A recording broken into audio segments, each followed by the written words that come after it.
Alrighty then, it's $40 four-wheeler part 2. Working on, hooked up these oil cooler lines, put new nitro O-rings on them. Right now I'm working on bleeding out the oil system, making sure everything coming out of there is fine and dandy. Put about 2 or 3 quarts of Iraq's, finest motor nectar. This is only to break the motor in. I don't want to hear whining about, oh, it's it's not Honda oil. API SN, come on phone. It is not energy conserving. If it has energy conserving in this bottom piece, it's bad for four-wheelers. If it is non-energy conserving, normal motor oil, SN or AN, it is okay. Yamaha says that, Honda says that, Kawasaki, all of them. You do not have to use the name brand oil in the four-wheelers. When I change this, I will use nice, fancy-dancy Pennzoil. That is AN, non-energy conserving. Now that that's out of the way, keep the keyboard warriors down. I will show you how you prime the oil pump on one of these. For one, you fill the oil. I just poured it straight in. You put a 17mm socket on the cage for the back of the pull start. You do have to remove the pull starter. You run a nice long extension to a power drill. You don't go hog wild with it, you spin it slowly. You can see in there, you can see the oil bubbling out right next to the crankshaft. See how the oil stopped? It's coming back out again. We're primed. That means that we're getting the oil from the bottom end of the motor, through the oil pump, through the oil filter, which is right here, running up through this line, or maybe that line, running up through that line, through the cooler, down through this line, and then somewhere along here it comes up through this port. This is the port that feeds up the head, up to the valves and all of that. So that's that. I'll come back once I've cleaned all of this up and ready to install gasket and start putting a cylinder on this thing. Stay tuned. Alright, just going over and ringing this here piston. I'm on phone. You notice the orientation of my rings. That's my first compression ring. See, facing over here by my thumb. Second compression ring is right here. You never want them over where the wrist pin is. Let's go over, let's see. There's one oil control ring, the upper. The second, the lower oil control ring, which is lined up with no other gaps. And then right, where is it? Right here is the gap in the oil, I guess you could talk the wavy oil control ring. But you don't overlap them, you butt it end to end. So you can see how it's wavy, and right at my thumb, it's 2 of them right together. That's your gap. None of these gaps are lined up, they're all staggered, as per Honda says, and as per Nomura says. Going to do is you can already see I have some lubricant already in the bore for the wrist pin. I'm going to add some along this edge, and I'm also going to put some inside the bore. I am using Permatex Ultra Slick engine assembly lube. I've used this stuff before and it works really good. I'm going to clean up the bottom half of the engine. There's still oil all over it. Make sure that gasket service is perfect. Then I will be installing this brand new Nomura Permatex gasket, which is non-asbestos, by the way. I will install the piston, and I will install the cylinder.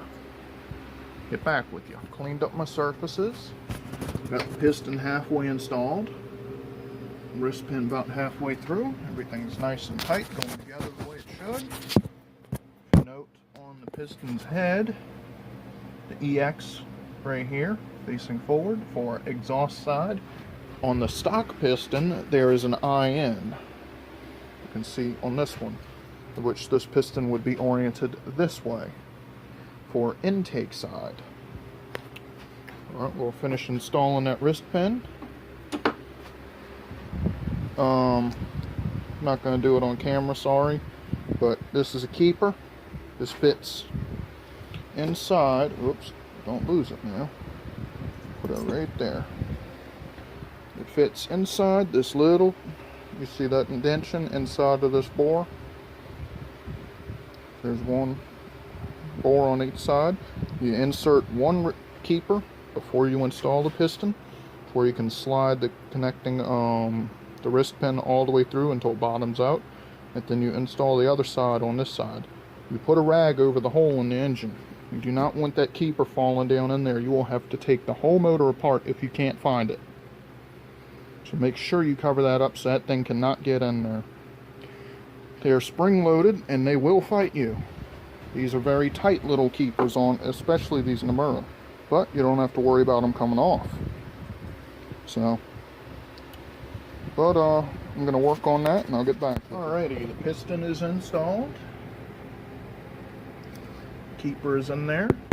Everything's all nice and tight again. Going to remove said rag.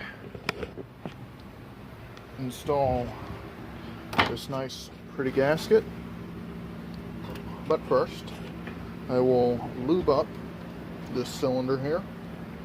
Some more engine assembly lube.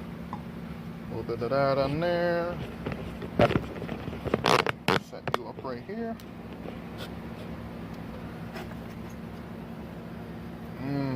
Delicious.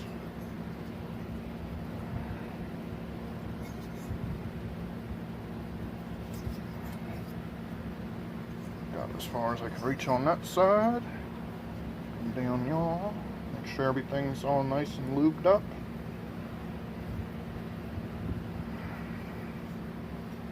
You want to make sure you get this right here as lubed as you can, because that's what the rings are going to be riding up on as you install the new piston into the cylinder. Which I got some trash down in there.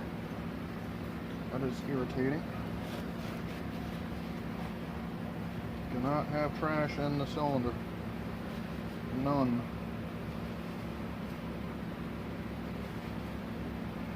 It'll eat up what you just spent so much time working on. Now, set cylinder down on something nice and clean. Bring the lube over to the piston. Lube up these rings. There is no shame in over lubing.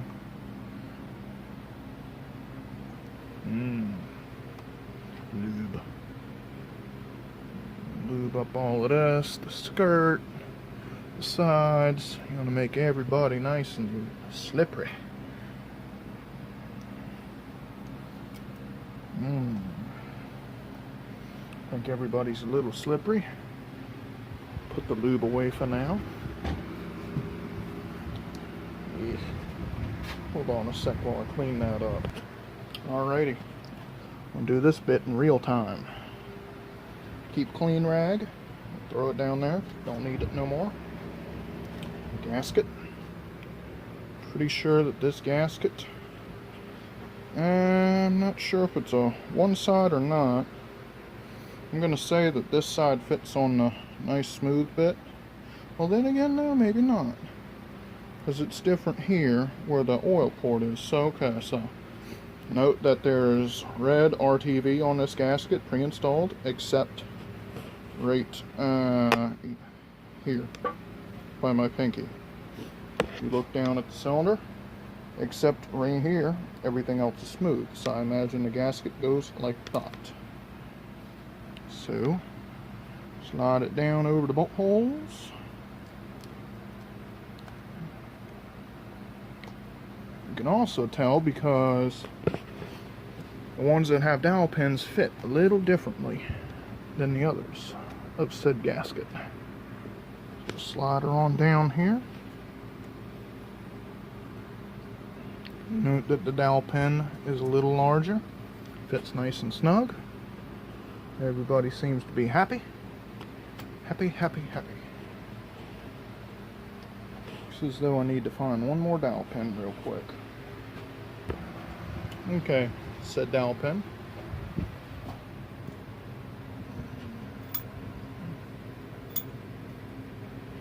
Slides right down yonder, through the gasket, into the bore. I have to give it a couple slight tapestries. Make sure it's seated nice and happily. Small little penny hammer.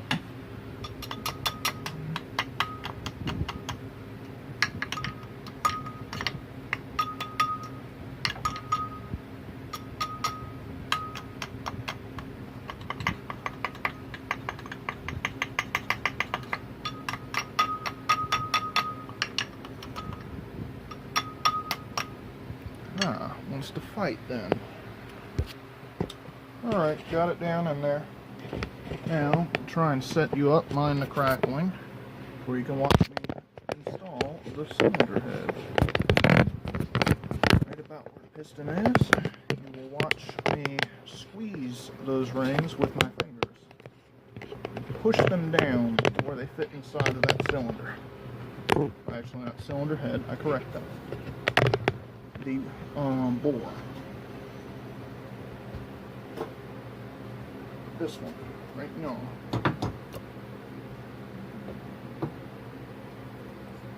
Start by lining up Z-bolt holes.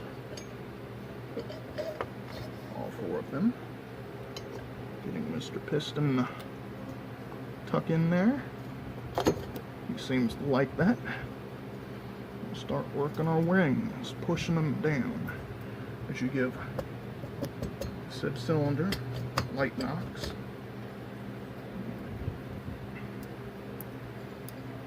Because what you're doing is pushing all these rings to where they seat up inside of there.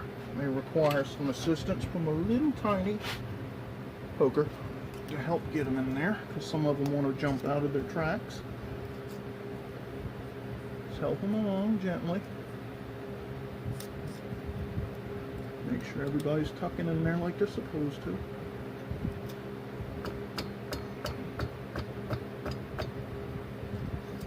Got one over here wanting to jump out. Man. Might have to take that piston apart and figure out what's going on. Alright. Well, I've run out of time for my work time. Playtime is over. So this will be the end of part 2. Part 3 will be finishing what I've started here, dealing with this foolishness, and installing the push rods. I'm going to be installing push rods and the cylinder head, putting all that together. But as for now, if you like my videos, please comment, rate, subscribe. Any questions, I will do my best to try and answer. Thanks for watching.